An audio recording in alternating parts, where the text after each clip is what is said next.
What's going on YouTube? We are back again with another tutorial. If you guys don't know me yet, my name is Henry Pinckney. I'm the owner of the Monarch's Lounge Barbershop here in Ocala. Go ahead and like, subscribe, and share this video with a friend. And let's get straight to work. As you can already see, I started my guideline with my clipper. The reason why I started this guideline with the clipper is because if you start the guideline with the clipper, you take it out with the clipper. And it's the easiest way to get rid of the bald line. And then you're just gonna come with your trimmer after that guideline and just clean it up because the trimmer gets closer than the clipper. So you want that gradient look at the bottom of the blend. This is gonna secure like that nice fade, that nice disappearing blend that you see at the bottom of the fade before you get to the top where the gradients is. This is the technique. And we always want our techniques to be super simple, super consistent, so we always achieve consistent success. That's the baseline to everything in life. If you want something to be great, you literally have to build a system. You literally have to find a system that's proven, it's tried and true, and you got to work that system as consistent as possible. And with the reps of your consistency, man, I promise you, you are going to nail it. You're gonna shoot your shot and you're gonna bank. Okay, I'm not into sports like that, but I'm telling you, man, you're gonna get buckets. All right, so basically all I did was debolt with my 1.5 guard, and I'm down fading, starting with my 1 fully open. And this is just gonna soften the blend because his taper area, if you see his taper areas, that window of fading is very small. So with that, I like to take the approach of down fading, so that I have a more consistent blade once I reach a blend. Sorry guys, once I reach the bottom. So once we have achieved that, the next thing we're gonna do is we're gonna use our 0.5 and we're just gonna go ahead and down fade, flip that into that 1 open. Like I said, we need complete consistency and we need a tried and true tech that is gonna make sure this fade is put together 100%. So once we start debulking, the next thing after this is probably gonna be your clipper fully open, and we're just gonna down fade and flick that into the 0.5 guard.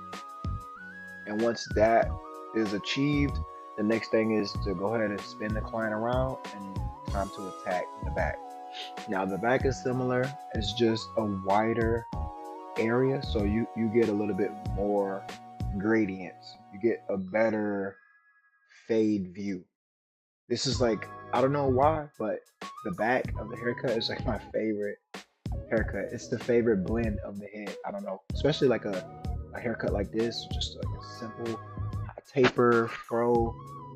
I just love the way the back of the fade looks, man. It just, to me, it just connects the whole fade. It connects the whole haircut. But as soon as you're done with all that debulking, it's literally the same. You can down fade into the fade, or you can start from the bottom and go up. But for the sake of the video, I just debolt. So I started from the top with my 1.5 guard. I debulked that out. I did my 1.5 fully open. Well, I did my 1 fully open. And then, I flipped that into the 1.5, closed it, same thing all the way out, and now I'm here at the bottom. I did it all the way into the no guard fully open, and now I'm putting in my first guideline for the back. And this is just gonna make the taper super easy to blend in. As you can see, the fade is already there. Literally, the fade's done. The haircut's done. All I gotta do now is just go in with my clipper all the way open, create that next guideline, and then I'm just gonna basically fade that in. I'm gonna down fade from that portion. So I'm gonna speed the video up so you guys can just see.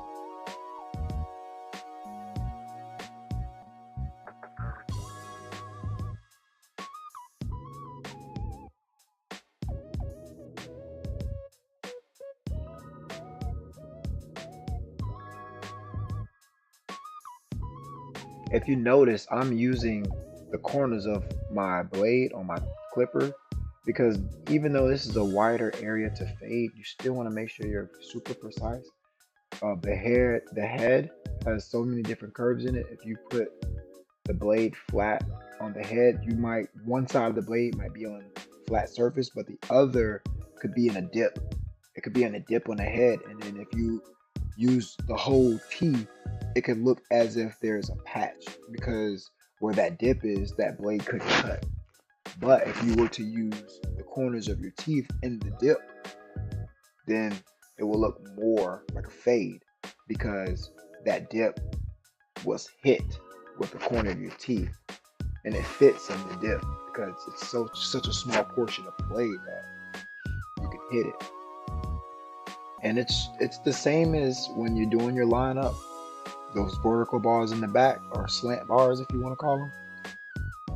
That part at the bottom, I use full teeth. But right here at the corner of this ear, this little area right here, this tricky area, I love to use my hand to position the ear down, and I'll use the corner of my blades just to get around the ear because it's such a tricky area. You could cut your client. I had a really bad experience maybe my first 4 months of barbering, and I cut a client's ear. Literally, he had a piece hanging. Man, I'm so far from that. But yeah, so we're gonna go ahead and speed this video up because it's the same process the first, so I'm gonna let y'all just enjoy the rest of the video.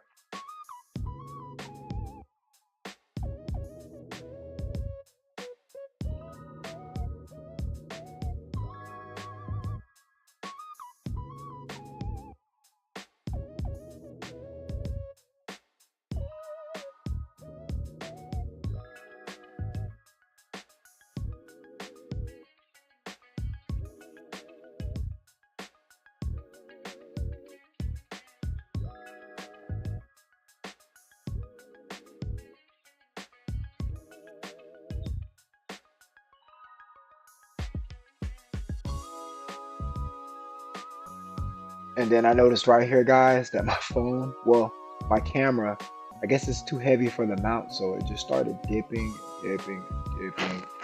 Yo, so I just ordered a brand new camera mount that holds up to 50 pounds off Amazon. So sorry about that for the glitch, guys.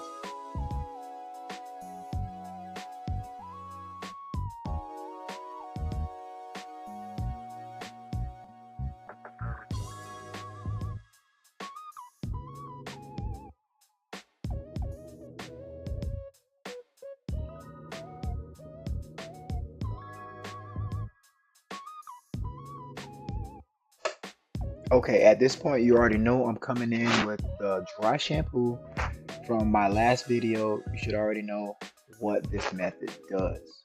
So I'm just going to go ahead and fast forward this because you guys should already be up to date with what this method does.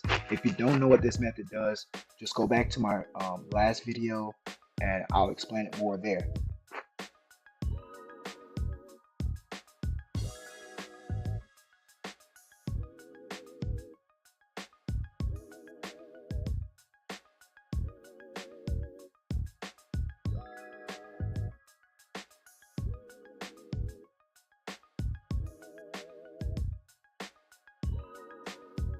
Okay, so once you've handled all your blends, the next step is the lineup. So after I prep the edge up, I like to start with my vertical bar because I just feel like the vertical bar, starting with the vertical bar, allows for so much more symmetry because it's literally a no-brainer. You're gonna line up the left, then you're gonna line up the right, or however you see fit. And then you're just gonna meet in the middle and you're gonna go from middle to left or middle to right. And literally it will create the perfect guideline, create the perfect symmetry for a lineup. And this client, he doesn't like enhancements at all, so this will give you the best natural looking lineup there is. He doesn't want his lineup in the black at all. He wants me to preserve most of his lineup, so there will be a little bit of light spots, but it's going to be symmetrical and he's going to be able to see that, especially when his hair grows back in. He's going to be able to see that symmetrical lineup just on the grow back. I also like to teach my clients about the methods that I'm using so that they're more clear of what I'm doing, and then when they actually look at the mirror, they're looking from a strategic point because I explained it to them. So they're going to see the work that I explained. And it's just going to make the trust with your client better. And that's a little small win on how to get clients to come back by just informing them and educating them on product. And you just know it works because look at the smile on this gentleman's face. This is a long time client. I got him in, and he told me he's never had a barber experience the way I give it to him. So hope to see you guys back on another video. Like I said, like, share, and subscribe. We are on a road to 1K. I will see you guys in the next video. Peace.